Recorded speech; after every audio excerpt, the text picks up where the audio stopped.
Province Life, Bicol tayo mga palabs. Ito na nga, galing kami dito sa isang pagtitipon. Death anniversary kasi ng aking ama. 'Di ba? Kasama ko ang aking inaalalayan ko ang aking mama dahil siya ay medyo hirap na maglakad. Pauwi na kami at isasakay ko na siya sa sasakyan ang aking ina. Siyempre kailangan niya ng alalay sa kanya. Ganito na 'pag tumatanda ng ating mga magulang, 'wag nating pabayaan. Ayan, nakasuporta tayo sa kanya at kailangan din naman natin siya kasama sa ating lakad. Kailangan din siya mag-enjoy paminsan-minsan kahit na medyo hirap na maglakad. Ganyan tayo sa ating mga magulang. Sana 'wag nating pabayaan habang sila ay tumatanda na.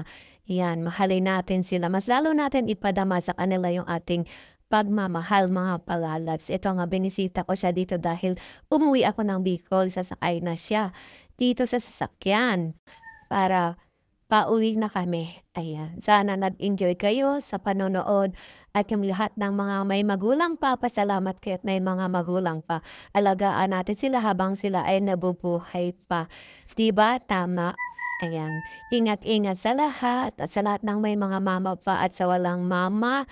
Ayan, thank you at nagkaroon tayo ng magulang na kagaya nila. Ayan, maraming maraming salamat sa lahat. God bless po at salamat sa lahat ng nanonood. Thank you.